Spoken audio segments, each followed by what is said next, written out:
ಗ್ರಹಗಳ ರಾಜ ಸೂರ್ಯ ಜುಲೈ 16ರಂದು ಸಂಜೆ 5:40ಕ್ಕೆ ಮಿಥುನ ರಾಶಿಯಿಂದ ಕರ್ಕ ರಾಶಿಗೆ ಸಂಚಾರ ಮಾಡಲಿದ್ದಾನೆ. ವೈದಿಕ ಜ್ಯೋತಿಷ್ಯದಲ್ಲಿ ಸೂರ್ಯನನ್ನು ಆತ್ಮವಿಶ್ವಾಸ, ನಾಯಕತ್ವ ಮತ್ತು ಜೀವಶಕ್ತಿಯ ಸಂಕೇತವೆಂದು ಪರಿಗಣಿಸಲಾಗುತ್ತದೆ. ಅದೇ ಸಮಯದಲ್ಲಿ ಚಂದ್ರನು ಕರ್ಕ ರಾಶಿಯ ಅಧಿಪತಿಯಾಗಿದ್ದು, ಈ ರಾಶಿಚಕ್ರವನ್ನು ನೀರಿನ ಅಂಶದಿಂದ ಕೂಡಿದೆ ಎಂದು ಪರಿಗಣಿಸಲಾಗುತ್ತದೆ. ಇದರಿಂದಾಗಿ ಕಟಕ ರಾಶಿಯಲ್ಲಿ ಸೂರ್ಯನ ಸಂಚಾರವು ಭಾವನಾತ್ಮಕ ಆಳ, ಕುಟುಂಬ ಸಂತೋಷ ಮತ್ತು ಸ್ಥಿರತೆಯನ್ನು ಹೆಚ್ಚಿಸುತ್ತದೆ. ಸೂರ್ಯ ಮತ್ತು ಚಂದ್ರನ ನಡುವಿನ ಸ್ನೇಹ ಸಂಬಂಧದಿಂದಾಗಿ ಈ ಸಂಚಾರವು ಅನೇಕ ರಾಶಿಗಳಿಗೆ ಶುಭವಾಗಿರುತ್ತದೆ.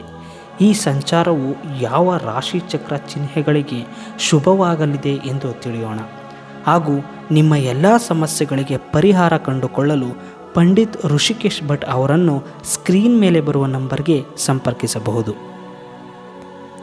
ಮೊದಲನೆಯ ರಾಶಿ ಕಟಕ ರಾಶಿ. ಈ ಸಂಚಾರವು ಕಟಕ ರಾಶಿಯ ಮೊದಲ ಮನೆಯಲ್ಲಿ ಸಂಭವಿಸುತ್ತದೆ. ಈ ಮನೆ ವ್ಯಕ್ತಿತ್ವ, ಆರೋಗ್ಯ ಮತ್ತು ಆತ್ಮವಿಶ್ವಾಸದ ಮನೆಯಾಗಿದೆ. ಈ ಸಮಯದಲ್ಲಿ ನಿಮ್ಮ ಆತ್ಮವಿಶ್ವಾಸವು ಉತ್ತುಂಗದಲ್ಲಿರುತ್ತದೆ ಮತ್ತು ನೀವು ನಿಮ್ಮ ಅಭಿಪ್ರಾಯವನ್ನು ಚೆನ್ನಾಗಿ ವ್ಯಕ್ತಪಡಿಸಲು ಸಾಧ್ಯವಾಗುತ್ತದೆ. ಕೆಲಸದ ಸ್ಥಳದಲ್ಲಿ ನಿಮ್ಮ ನಾಯಕತ್ವದ ಶಕ್ತಿ ಉತ್ತಮವಾಗಿರುತ್ತದೆ. ನಿಮಗೆ ಹೊಸ ಜವಾಬ್ದಾರಿಗಳು ಸಿಗಬಹುದು. ನಿಮ್ಮ ಆರ್ಥಿಕ ಸ್ಥಿತಿಯೂ ಸುಧಾರಿಸುತ್ತದೆ. ನೀವು ಹೂಡಿಕೆ ಮಾಡಲು ಅಥವಾ ವ್ಯಾಪಾರ ಮಾಡಲು ಬಯಸಿದರೆ ನಿಮಗೆ ಲಾಭ ಸಿಗುವ ಸಾಧ್ಯತೆ ಹೆಚ್ಚು. ಈ ಸಮಯದಲ್ಲಿ ನಿಮ್ಮ ಸೃಜನಶೀಲತೆ ಮತ್ತು ಅಂತಃಪ್ರಜ್ಞೆ ಹೆಚ್ಚಾಗುತ್ತದೆ.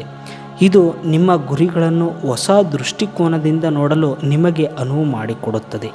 ಕುಟುಂಬ ಮತ್ತು ಸ್ನೇಹಿತರೊಂದಿಗೆ ಸಮಯ ಕಳೆಯುವುದರಿಂದ ಮಾನಸಿಕ ಶಾಂತಿ ಸಿಗುತ್ತದೆ. ನೀವು ಭಾನುವಾರ ಸೂರ್ಯನಿಗೆ ನೀರು ಅರ್ಪಿಸುವುದು ಮತ್ತು ದಾನ ಮಾಡುವುದರಿಂದ ಈ ಸಂಚಾರದ ಸಕಾರಾತ್ಮಕ ಪರಿಣಾಮಗಳು ಮತ್ತಷ್ಟು ಹೆಚ್ಚಾಗುತ್ತವೆ. ಹೆಚ್ಚಿನ ಮಾಹಿತಿ ಹಾಗೂ ನಿಮ್ಮ ಎಲ್ಲ ಸಮಸ್ಯೆಗಳ ಪರಿಹಾರಕ್ಕಾಗಿ ಪಂಡಿತ್ ಋಷಿಕೇಶ್ ಭಟ್ ಅವರನ್ನು ಸಂಪರ್ಕಿಸಬಹುದು. ಎರಡನೆಯ ರಾಶಿ ತುಲಾರಾಶಿ. ತುಲಾರಾಶಿಯವರಿಗೆ ಸೂರ್ಯನ ಈ ಸಂಚಾರವು 10ನೇ ಮನೆಯ ಮೇಲೆ ಪರಿಣಾಮ ಬೀರುತ್ತದೆ.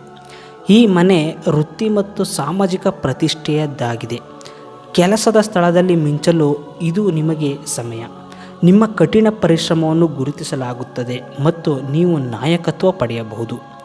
ನೀವು ಉದ್ಯೋಗಗಳನ್ನು ಬದಲಾಯಿಸುವ ಅಥವಾ ಹೊಸ ಯೋಜನೆಗಳನ್ನು ಪ್ರಾರಂಭಿಸುವ ಬಗ್ಗೆ ಯೋಚಿಸುತ್ತಿದ್ದರೆ ಈ ಸಂಚಾರವು ನಿಮಗೆ ಅನುಕೂಲಕರವಾಗಿರುತ್ತದೆ. ಕುಟುಂಬ ಜೀವನದಲ್ಲಿಯೂ ಸಮತೋಲನ ಇರುತ್ತದೆ ಮತ್ತು ನಿಮ್ಮ ಪ್ರೀತಿ ಪಾತ್ರರೊಂದಿಗೆ ಸಮಯ ಕಳೆಯುವುದನ್ನು ನೀವು ಆನಂದಿಸುವಿರಿ. ಆರೋಗ್ಯದ ವಿಷಯದಲ್ಲಿ ನಿಯಮಿತ ವ್ಯಾಯಾಮ ಮತ್ತು ಸಮತೋಲಿತ ಆಹಾರದ ಮೇಲೆ ಗಮನ ಹರಿಸಿ. ಸೂರ್ಯನಿಗೆ ಕೆಂಪು ಚಂದನ ಬೆರೆಸಿದ ನೀರನ್ನು ಅರ್ಪಿಸುವುದರಿಂದ ನಿಮ್ಮ ಪ್ರಯತ್ನಗಳಿಗೆ ಹೆಚ್ಚಿನ ಶಕ್ತಿ ಸಿಗುತ್ತದೆ. ಹೆಚ್ಚಿನ ಮಾಹಿತಿ ಹಾಗೂ ನಿಮ್ಮ ಎಲ್ಲ ಸಮಸ್ಯೆಗಳ ಪರಿಹಾರಕ್ಕಾಗಿ ಪಂಡಿತ್ ಋಷಿಕೇಶ್ ಭಟ್ ಅವರನ್ನು ಸಂಪರ್ಕಿಸಬಹುದು. ಮೂರನೆಯ ರಾಶಿ ವೃಶ್ಚಿಕ ರಾಶಿ. ವೃಶ್ಚಿಕ ರಾಶಿಯವರಿಗೆ ಸೂರ್ಯನ ಈ ಸಂಚಾರವು 9ನೇ ಮನೆಯ ಮೇಲೆ ಪರಿಣಾಮ ಬೀರುತ್ತದೆ. ಈ ಮನೆ ಅದೃಷ್ಟ, ಧರ್ಮ ಮತ್ತು ಉನ್ನತ ಶಿಕ್ಷಣಕ್ಕೆ ಸಂಬಂಧಿಸಿದೆ.